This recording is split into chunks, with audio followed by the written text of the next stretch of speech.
छात्रों good morning. आज हम आपको पहले पाठ के प्रश्न उत्तर कराएंगे।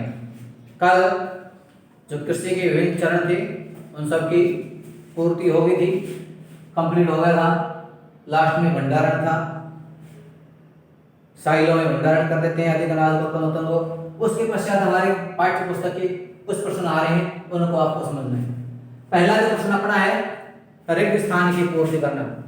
तो आप अपनी पाठ्य पुस्तक में देखेंगे। पहला प्रश्न है, एक स्थान पर जब एक ही प्रकार के पौधे बड़ी मात्रा में उगाए जाते हैं तो उसे क्या कहते हैं? एक स्थान पर एक प्रकार के बड़ी मात्रा में उगाए गए पौधों को क्या कहते हैं छात्रों? हमने पहले दिन फसल के बारे में बताया था। एक स्थान पर उगाए जाने वाले बड़ी मात्रा में जो पौधे होते हैं उन्हें फसल कहते हैं। तो पहले स्थान में अपना जो उत्तर आएगा वो आएगा फसल। एक ही प्रकार के पादप जब बड़ी मात्रा में किसी स्थान पर उगाए जाते हैं बड़े क्षेत्र में, वो फसल कहलाती है। दूसरा है फसल उगाने से पहला चरण है वो मिट्टी की तैयारी। छह में क्या भरना है? फसल उगाने का अपना जो पहला चरण है, प्रथम चरण, मिट्टी की तैयारी। मिट्टी की तैयारी या मिट्टी के लिखा हुआ है, आपको तैयारी लिखना है, लिखना है तैयारी। मिट्टी की तैयारी करना बोने से पहले। उसके पश्चात जो तीसरा स्थान है गय में क्षतिग्रस्त बीज जल की सतह पर खालिस्तान लगेंगे। आपको पहले बताया जा चुका है उन्नत बीजों का चयन करना, उत्तम किस्म के बीजों का चयन करते हैं। तो उसमें जब आपने बीजों को ये 2 मुट्ठी मूंग के बीज या चने के बीजों को आपने पानी से भरी बाल्टी में डाला था तो भारी बीज थे, स्वस्थ बीज थे, वो उसके पेंदे में बैठ गए। हल्के बीज कटे होने के कारण वो जल की सतह पर तैरते हैं। तो इसमें क्या आएगा? क्षतिग्रस्त बीज जल की सतह पर तैरने लगेंगे। क्यों? ये हल्के होते हैं और हल्के होने के कारण वजन में हल्के होने से जल की सतह पर आ जाते हैं और सतह पर तैरते हैं। अगला है घय फसल उगाने के लिए पर्याप्त सूर्य का प्रकाश, मिट्टी से खालिस्तान तथा खालिस्तान का आवश्यक है। तो जमीन से किस चीजों की आवश्यकता पड़ती है? जल और पोषक। घय में लिखेंगे हम जल की आवश्यकता होती है, पोषक की आवश्यकता, पोषक,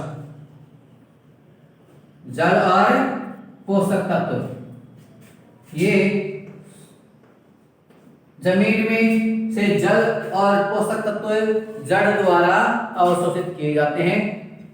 अगला अपना प्रश्न है कॉलम ए में दिए गए शब्दों का मिलान कॉलम बी से करना है। ये कॉलम ए है। कॉलम ए में कुछ इनमें पहले में फसलों करा खरीफ की फसल, रबी की फसल, रासायनिक उर्वरक और कार्बनिक खाद। दूसरा में दिया है मवेशियों का चारा और यूरिया एवं सुपर फास्फेट, पशु अपशिष्ट, गोबर, पादप अवशेष, गेहूं, चना, मटर, धान एवं मक्का। हम एक से मिलान करेंगे। इधर दिया है खरीफ की फसल। इसमें से हमें ये चयन करना है कि इनमें से खरीफ की फसल में कौन कौन से, जिसमें ग्रुप में दिया है, ए ग्रुप बी है, सी है, डी है, ई में, इसमें से खरीफ की फसल में कौन कौन सी चीजें आती हैं। तो हम देखेंगे गेहूं, चना, मटर, ये खरीफ की फसल में बोए जाते हैं। कब बोई जाती है? खरीफ की। खरीफ अब जब सर्दी तो शुरू होगी अक्टूबर में, तब से इसका बिजाई की जाती है, बुआई की जाती है। तो हम इस खरीफ का फसल से मिलान करेंगे इस डी से। गेहूं, चना, मटर, ये किसकी फसल हो गई? पहले खरीफ की फसल थी। खरीफ की फसल अब वर्षा ऋतु में बोई जाती है। किस बोई जाती है? वर्षा ऋतु में। खरीफ की फसल में है धान, मक्का। खरीफ की फसल में क्या आता है? धान, मक्का। ये वर्षा ऋतु की फसल है, और जो वर्षा ऋतु शुरू हो रही है तो हम खेत में अपने यहाँ अधिक मात्रा में वर्षा नहीं होती, इसलिए जहां अधिक वर्षा होती है वहां पर धान, गेहूं, चावल कहते हैं, चावल बोए जाते हैं एवं मक्का। दूसरा है रबी की फसल, ये सर्दी ऋतु में बोई जाती है, डी कॉलम से मिलान करेंगे, गेहूं, चना, मटर। उसके पश्चात रासायनिक उर्वरक जो कारखानों में बनाए जाते हैं, इनमें पोषक तत्वों की पर्याप्त मात्रा होती है, नाइट्रोजन, फास्फोरस, पोटेशियम आदि कारखानों में निर्मित होते हैं, मानव द्वारा निर्मित होते हैं। तो इसका मिलान करेंगे रासायनिक उर्वरक का कॉलम बी से, इस कॉलम बी से रासायनिक उर्वरक है यूरिया व सुपर फास्फेट। उसके अलावा एनपीके था, पोटाश था, डीएपी था, ये भी रासायनिक उर्वरक के अंतर्गत आते हैं। अगला है कार्बनिक खाद। कार्बनिक खाद में जो अपन खेत में या किसी नीचे स्थान पर, अपने किसी खाली जगह पर, खेत के आसपास नीचे स्थान पर हम पशु के अवशिष्ट, जो अवशेष होते हैं गोबर, पादप अवशेष, इनको एक स्थान पर इकट्ठा कर देते हैं तो वो खाद बन जाता है जिसमें हुमस की मात्रा अधिक होती है, ये कार्बनिक खाद है। इसका मिलान करेंगे हम इस प्रकार, पशु अपशिष्ट, गोबर, पादप अवशेष। पादप अवशेष क्या है? जो खेत में पादपों काटने के पश्चात जो अवशेष के रूप में बच जाते हैं वो भी खेत में खाद का निर्माण करती हैं, और घरों में पशुओं के जो अवशिष्ट होते हैं उनको और फल सब्जियों के छिलकों को हम एक स्थान पर डाल देते हैं, जिसे कूड़ी बोलते हैं, जहाँ इकट्ठा होता है उसका घर का कचरा, उस स्थान पर ये अपशिष्ट सारे वर्ष भर में कार्बनिक खाद में परिवर्तित हो जाते हैं, जिससे खेत में हुमस की मात्रा अधिक बढ़ती है, उपजाऊ अधिक बढ़ती है, और उससे हमारी फसलें भी अच्छी होती हैं, अधिक पैदावार होती है। तो ये अपने प्रश्न था दूसरा। अगला प्रश्न आ रहा है अपना, दो फसलों के उदाहरण देना है, खरीफ की फसल और रबी की फसल। दो खरीफ की फसलों के नाम लिखने हैं, यहां से देख लें, धान एवं मक्का खरीफ की फसल है। इसके अलावा अपने क्षेत्र में बोई जाने वाली है बाजरा है, ग्वार है, कपास है, मूंग है, इनके नाम इन फसलों के अंदर लिख लेंगे। रबी की फसल के दो उदाहरण यहां दे रखे हैं अपने, तीन है, गेहूं, चना, मटर, इनमें से कोई भी दो आपको नाम लिखने हैं। इसके हो गए ये रबी की फसल के उदाहरण, ये दो खरीफ की फसल के उदाहरण हो गए।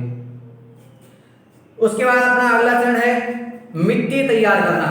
किसान खेत में हल चलाकर मिट्टी को उल्टा पुल्टा करता है, इससे भूमि पोली हो जाती है। हल चलाकर खेत में मिट्टी को पोला करना जुताई कहलाता है। क्या कहलाता है?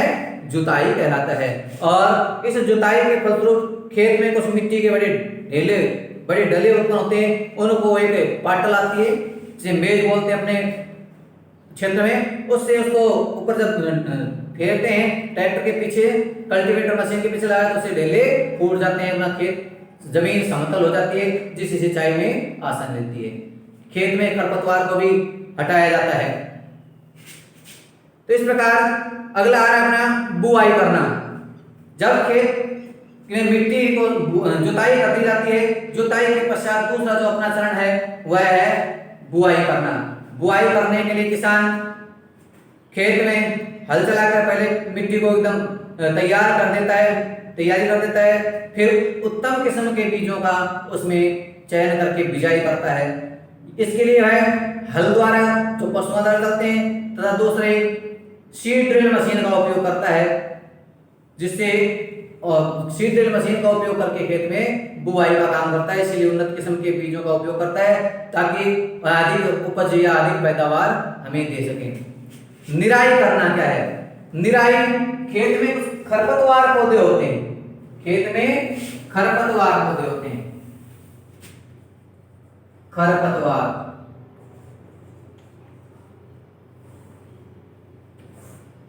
ये क्या है? खेत में फसलों के साथ उगने वाले अनावश्यक पौधे, जो हमारे फसली पौधों को पोषकों से वंचित कर देते हैं वो खरपतवार कहलाते हैं। इन खरपतवार की निराई करना या खरपतवार को खेत से हटाना आवश्यक होता है ताकि हमारी फसलें अच्छी वृद्धि कर सके, पर्याप्त मात्रा में पोषक तत्वों का अवशोषण कर सके, जमीन से पर्याप्त प्रकाश प्राप्त कर सके, इसलिए इन्हें हमें खेत से हटाना होता है। खरपतवार को हटाना निराई कहलाता है। खरपतवार को हटाना क्या कहलाता है? निराई कहलाता है। खरपतवार हटाना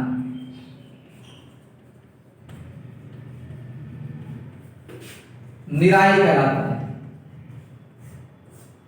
अपनी भाषा में से नलाव कहते हैं, नलाव करते हैं खेत में। तो खेत में जो जब बाजरे का नलाव हो रहे हैं तो बाजरे के अलावा खेत में जो दूसरे पौधे होते हैं उनको हम हाथ से उखाड़ करके या कसिए से काट करके या उसके अलावा एक दूसरा छिड़काव करते हैं रासायनिक पदार्थों का, उसे कहते हैं खरपतवारनाशी। खरपतवारनाशी खरपतवारनाशी रसायनों का छिड़काव करते हैं। खरपतवारनाशी रसायनों का छिड़काव। तो ये जब हम खेत में से खरपतवार को हटा देते हैं तो जमीन में से जो पोषक तत्व जो ग्रहण करते थे उनकी हानि नहीं होती है, वो हमारे जो फसल के पौधे वो उनको ग्रहण करते हैं। खरपतवारनाशी क्या है? 2,4-D 2,4-D और अट्राजिन, ये खरपतवारनाशक पदार्थ हैं, रासायनिक पदार्थ हैं। इनका हम खेत में छिड़काव करते हैं मशीनों के द्वारा। एक हाथ से चलाने वाली मशीन होती है, दूसरी आप ट्रैक्टर के पीछे मशीन लगा करके और फवारे टाइप में इस प्रकार एक नलकी से पूरे खेत में उसका छिड़काव करते हैं। इसमें क्या होता है, इसके छिड़कने के पश्चात 2-4 दिन बाद हम देखें खेत में जो हमारी फसली पौधे हैं उनको कोई नुकसान नहीं होता है, लेकिन जो खरपतवार पौधे होते हैं वो जल करके या गल करके नष्ट हो जाते हैं। तो इस प्रकार हम 2 प्रकार से हाथ द्वारा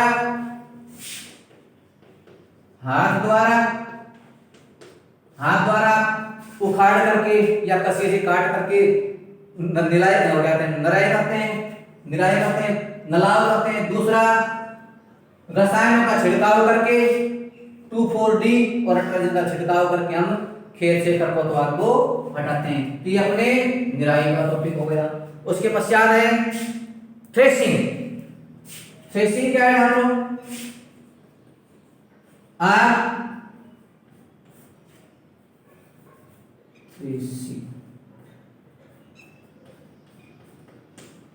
हम जब खेत में फसल पककर तैयार हो जाती है तो उसमें से नमी को सुखाने के लिए कुछ दिन के लिए हम खेत में ही छोड़ देते हैं, एक स्थान पर इकट्ठा कर देते हैं।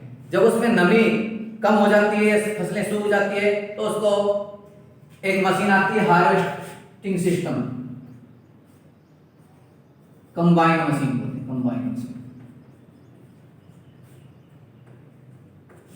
Combine machine. उसमें इस प्रकार की व्यवस्था है, जब हम अन्न को, जो फलियों सहित अन्न है उसको उसमें मशीन में डालते हैं तो उससे क्या होता है, उसके पश्चात मशीन में से अनाज एक साइड में आता है और उसका भूसा दूसरी साइड में इकट्ठा होता रहता है। इस प्रकार की जो मशीन है वो कंबाइन मशीन है, थ्रेसिंग कहते हैं। थ्रेसिंग अन्न के दानों को भूसों से अलग करने की प्रक्रिया थ्रेसिंग कहलाती है। अन्न के दानों को भूसे से अलग करने की प्रक्रिया थ्रेसिंग कहलाती है और इसके लिए हम थ्रेसर का उपयोग करते हैं। इसमें अन्न के दाने एक साइड में इकट्ठे हो जाते हैं और भूसा दूसरी साइड में इकट्ठा हो जाता है। छात्रों, अपने 4 प्रश्न पूरे हो चुके हैं। अब इसको आपको अपने कॉपी में नोट करना है। इसमें समझ में आ जाता है, बहुत अच्छी बात है। इसके अलावा हम आपको इसके जो आंसर है लिख करके आपके पास वो भेजेंगे, उसमें से देख करके अपनी कॉपी में अच्छे सुंदर शब्दों में लिखना है। धन्यवाद।